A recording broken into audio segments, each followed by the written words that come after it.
ఓం శ్రీ శ్రీమాత్రే నమః అనుకుంటూ నమస్కారం చేసుకోవాలి. మాధీశ్వరులందరూ చెప్పని వక్రతుండ మహాకాయ కోటి సూర్య సమప్రభ నిర్విఘ్నం కురుమే దేవ సర్వ కార్యేషు సర్వదా.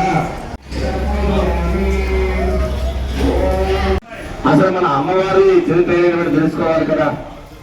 మన అమ్మవారు ఎలాంటిదయ్యా అంటే స్వర్ణాలంకార సుమితం, అంటే బంగారు ఏ విధంగా అయితే ఉంటుందో ఆ విధముగా ఉండేటువంటిది అమ్మవారు.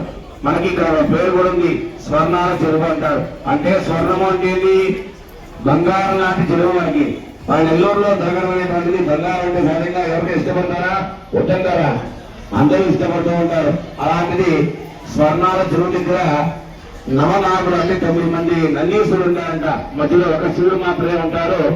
9 మంది ఉండేటువంటి నందీశ్వరుల్లో కూడా మన యొక్క అమ్మవారి దగ్గర 2 మాత్రమే ఉంటారు. మీరు చూసారా లేదా? బయట పక్క 2 నందీశ్వరులు మాత్రమే ఉంటాయి. మిగతా 7 నందీశ్వరులు కూడా మన చెరువులో ఉంటూ ఉంటారంట.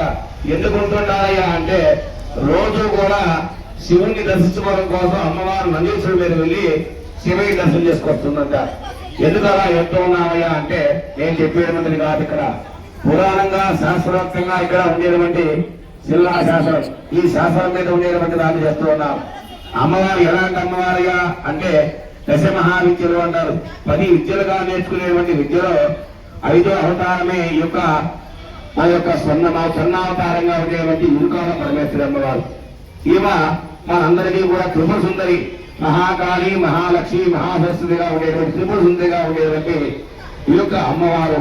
అలాగే త్రిపుర భైరవి అంటారు. ఆ భైరవి అనేటువంటిది ఏంటయ్యా అంటే ఏదైనా కూడా మనం కోరుకుంటూ ఉన్నామంటే ఆ కోరిక నెరవేర్చడం కోసం ఇచ్చేటువంటిది త్రిపుర భైరవి అమ్మవారు. ఈమెకి మనం ఏం చేస్తూ ఉంటామయ్యా అంటే మనం గ్రామదేవతగా మనం పూజిస్తూ ఉంటాం. అలాగన్నా ఆమెకన్నా ఎక్కువగా ఉండేటువంటి శక్తిని. అలాగే పక్కనే మన చెరువు పక్కనే ఉంది. ఈమెను మనం పూజించడం వల్ల కలిగేటువంటిది ఏంటయ్యా అంటే ఆడవాళ్ళందరికీ దీర్ఘ సౌమంగళ్య ప్రాప్తి కలుగుతుంది. ఆడవాళ్ళు ఏం కోరుకుంటారు? ఎవరైనా కూడా స్త్రీ సౌభాగ్యం కలగాలని కోరుకుంటూ ఉంటారు. అవునా? రెండోది ఇంకోటి ఏం కోరుకుంటామయ్యా అంటే అష్టైశ్వర్యాలు కోరుకుంటూ ఉంటారు. అష్టైశ్వర్యాలు అనేటువంటిది ఎలా ఉంటుందయ్యా అంటే ధనం అగ్ని, ధనం వాయు. ఆ శుభ్రంగా తినేటువంటి వాడు ఆరాధించేటువంటి శక్తిని ప్రసాదించేటువంటి వాడు. అలాగే గాలి పీల్చుకొని హాయిగా అంతమైనటువంటి వారు కోటీశ్వరుడు అంటారు. అలాగా ఆ అమ్మవారి యొక్క అనుగ్రహం ద్వారా మనందరికీ కూడా అష్టైశ్వర్యాలు కలిగించడం కోసం మనం ఈ రోజు వరలక్ష్మి వ్రతాలు చేస్తూ ఉన్నాం. ఈ వరలక్ష్మి వ్రతం కూడా ఎక్కడ చేస్తున్నామయ్యా అంటే ఈ యొక్క త్రిపుర భైరవి అనేటువంటిది ఇరుకాల పరమేశ్వరి అమ్మవారి యొక్క దేవస్థానంలో మనం చేయడం అనేటువంటిది ఎంతో అదృష్టం. పునర్జన్మ నవిద్యతే. పునర్జన్మ అనేటువంటిది మళ్ళా జన్మిస్తామో లేదో తెలియదు, కానీ ఈ జన్మలో ఈ రోజు మనం చేస్తున్న దానికి ఒక విషయాన్ని గమనించుకొని చెప్తారు. ఎందుకంటున్నారయ్యా అంటే సాక్షాత్తు శ్రీమన్నారాయణ దగ్గరికి యమధర్మరాజు వెళ్తూ ఉన్నారంట. ఈ యమధర్మరాజు పైకుండా వెళ్తూ ఉండేసరికి వాటితో ఒక చిన్న చిలుక కనిపించింది. ఆ చిలకను చూసి నమస్కారం చేసి నవ్వుతూ వెళ్ళాడంట యమధర్మరాజు. ఆ చిలకను చూడటమే ఆలస్యం అయిపోయింది. యమధర్మరాజు నవ్వటంతోనే ఈ గరుపుతో గమనించాడంట. ఏ విధంగా గమనించాడు? ఈ చిలకను చూశాడా, ఇంకా ఈ గరుపు యమధర్మరాజు బయటకు వచ్చేసరికి ప్రాణాలు వదిలేస్తుందేమో, కాబట్టి ఇట్లా కాదురా అని చెప్పని ఈ యొక్క యమధర్మరాజు వైకుంఠంలోకి వెళ్ళి శ్రీమన్నారాయణతో మాట్లాడి రావడమే ఆలస్యం అయిపోయింది. ఈ యొక్క చిలుకను తీసుకొని వెళ్ళి ఒక 1000 కిలోమీటర్ల అవతల ఒక చిరు తొట్టులో పెట్టారు. పెట్టడమే ఆలస్యం అయిపోయింది. యమధర్మరాజు సరికి గరుపుతుడు ఆయాసపడుతూ ఉన్నాడు. ఏమయ్యా ఆయాసపడుతున్నాడు? ఏమయ్యా అన్నాడు. లేదయ్యా, నువ్వు చూసి చిలుకను చూసి నవ్వావు కదా, ఆ నవ్వడంతోనే ఇది ప్రాణం అయిపోయింది కదా అని చెప్పని 1,00,000 లోకలు పెట్టొచ్చానయ్యా అన్నాడంట. అప్పుడు గరుపుందరికి యమధర్మరాజు ఒక మాట చెప్పారంట.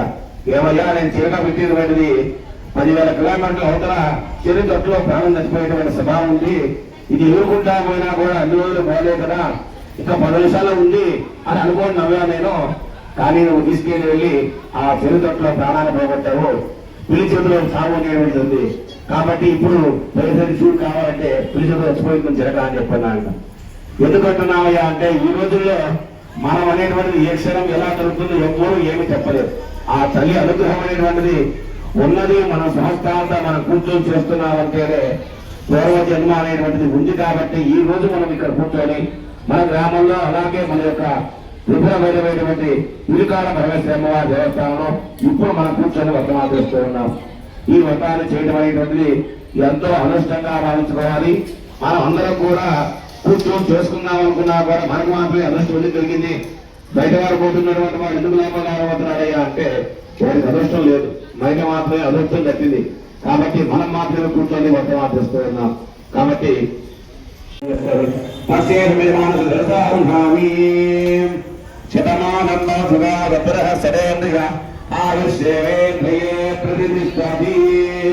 మీ అందరికీ స్వామి వచ్చి అక్షతలు వేస్తారు.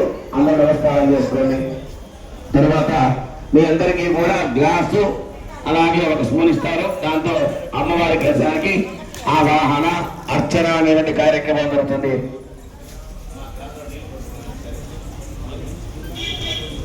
ఓం శ్రీ శ్రీమాత్రే నమః. ఓం శ్రీ శ్రీమాత్రే నమః అనుకుంటూ నమస్కారం చేసుకోవాలి. మాట్లాడే వాళ్ళు భాగ్యంలో పోయాలి, అర్ఘ్యంలో పోయాలి, ఆనందంలో పోయాలి.